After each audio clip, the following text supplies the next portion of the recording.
100 from Chris Reed and a maiden half-century from Brett Hutton put Nottinghamshire ahead of Middlesex on the penultimate day of their LV County Championship match at Trent Bridge, but anything other than a draw now appears unlikely. It was Middlesex who had the edge at the start of play on day 3, and even more so when in the morning's third over, Samit Patel chose the wrong ball from Tim Murtagh to leave alone. That left Notts on 184 for 5, still 190 runs behind their opponents, and so there was still plenty for Stephen Mullaney, who resumed his innings on 56, and Reed to do. When fit to play this year, the skipper has done very well with the bat, and his innings here was an important one for his team. Mullaney had made 76 out of a total of 229 when his hard work was undone with a shot off Ollie Rayner, which was sliced to Murtagh in the deep. What made it worse for Mullaney was that the players immediately went off because of rain. They stayed off for a while too, but when play did get underway again, it was the home team which started to dominate.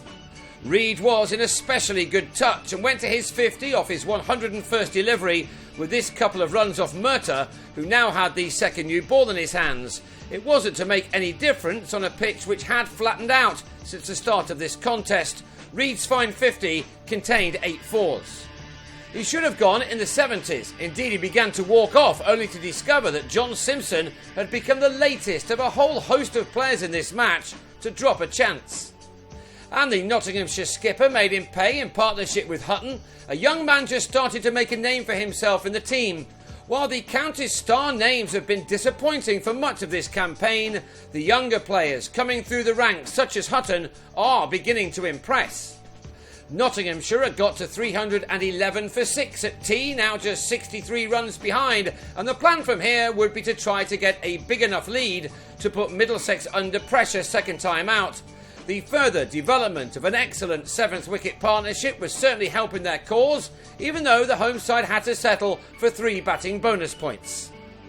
After a couple of fairly dry seasons with the bat, Reed is now definitely back to his best, and this shot took him to his second championship ton of the summer, both made against Middlesex, this one using up 190 deliveries, from which the keeper, now approaching his 37th birthday, had struck 14 fours. He's had a wonderful career and has proved on more than one occasion this summer that his best years are by no means behind him. He was finally dismissed for 108, bowled by Toby Rowland-Jones, after he'd added 157 runs for the 7th wicket with Hutton, who had by now made a maiden 50 off 121 balls. Nottinghamshire led by 12 runs when Reed was out, and 24 more had been added to that when Luke Wood was undone by a googly from Darvin Milan, which was edged to James Franklin at slip.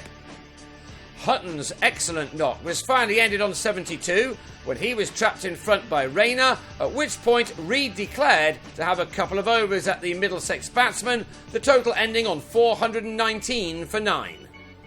Night watchman James Harris and Sam Robson negotiated the dozen deliveries they had to, which means that Middlesex will enter the final day 38 runs behind, and unless they lose a whole host of wickets in the final morning, it seems that it will be difficult for there to be anything other than a draw in this contest.